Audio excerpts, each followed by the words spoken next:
រដូវរំហាយជារដូវនៃស្នេហាគ្រានេះគ្រប់យ៉ាងមានជីវិតឡើងវិញក្តីស្នេហ៍មានបន្លកពួកគេចង់ស្វែងរកនិស្ស័យល្អនៅក្នុងពេលនេះខ្ញុំម្ចាស់អាថានៅគ្រួសារមិញបានស្រន់ដល់ចិត្តស្មោះសមបានស្វាមីកប់ចិត្តម្នាក់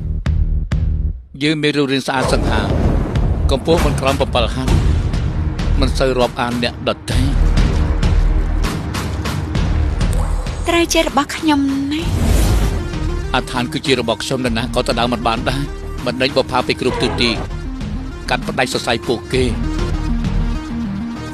អ្នកស្រីស្ថិតនៅក្នុងគ្រោះថ្នាក់ហេតុអីឯងក៏មិនទៅជួយគ្រោះថ្នាក់ធំបំផុតរបស់អ្នកស្រីថ្ងៃនេះគឺជាលោកម្ចាស់បងចង់សន្យាមួយជីវិតនឹងអូនមិនយល់ព្រមយល់ព្រមខ្ញុំមិនយល់ព្រមយល់ព្រមមិនយល់ព្រមយល់ព្រមអ្នកនាងអ៊ីនទឹករងចាំជីវិតដល់ថ្ងៃក្រោយទេបច្ចុប្បន្នទៅជាពេលល្អបំផុតបងចង់ខត់ពេលនោះទុកឲ្យអូនបាននិស្ស័យមិនមកទេខ្ញុំនឹងទៅរកខ្លួនឯង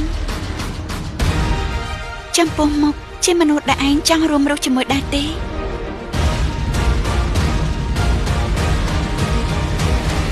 និស្ស័យពីទេវតាមកចំពេលណាលោកប្តីត្រូវប៉ះប៉ៅអាឋានតែបានបែបនេះឬក៏លោកប្តីចង់ធ្វើអីអាឋានដឹងហើយសួរទៀតនៅរឿងស្នេហ៍ចៃដន្យនឹងមានបញ្ចាំងក្នុងពេលឆាប់នេះ